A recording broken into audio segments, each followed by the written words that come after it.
આજે તો તમને બપોરના ટાઈમે મળી રહી છું। હિતાંશુભાઈ સૂતા છે, 3:30 થવા આવ્યા છે। બપોરના વાસણ ચડાવી રહી છું। બધા ઘણા બધા વાસણ હતા, ગોઠવી દીધા।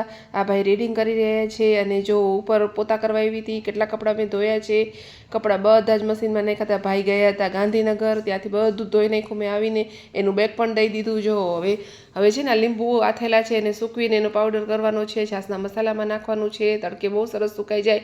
આ આવી ગયા આપણે સાંજના ટાઈમે શાક લેવા। શાક લઈ લઈએ પછી રસ્તામાં જો ઉત્તરાયણની તો બધી સ્ટોલ પણ લાગી ગયા છે। ઉત્તરાયણ માટેના પતંગ ને બધા જ ખજાનો આવી ગયો છે, ભેગું થઈ ગયું। જો કેટલું સરસ છે બધું પતંગ આ તે। આ રસ્તામાં પહોંચી રહ્યા છીએ ઘરે। દાળ બફાઈ ગઈ છે, મિક્સ દાળ કરવી છે, ચટણી કરી નાખી અને ભાખરી કરી નાખી અને મિક્સ દાળને પછી વઘારી નાખી હતી। ભાઈ જમવા બેસી ગયા।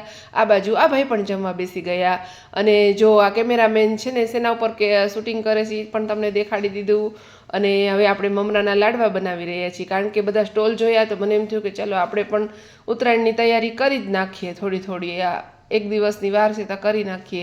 જો હવે ગોળને લઈ લીધો, મમરા ઘીમાં શેકી નાખ્યા છે અને થોડું પાણી નાખ્યું અને ગોળની પાયલ કરી નાખીએ। ગોળની પાયલમાં ઝાઝા ફૂલ બનવા દેવાના છે, થોડા ફૂલે ચાલશે નહીં। ગિરીશ પણ આવી ગયા। જો હવે છે ને પાય બની ગઈ છે। હવે આપણે એમાં મમરાના શેકેલા મમરા નાખી દીધા અને લાડવા પણ બનાવી નાખ્યા। સરસ મમરાના ગોળ ગોળ લાડવા। હમણાં તો લાડવા જ છે। લાઈક કરો, શેર કરો, સબસ્ક્રાઈબ કરો। જો મમરાના લાડવા સરસ પોચા થયા હતા, ઘીમાં શેકાતા। આવજો।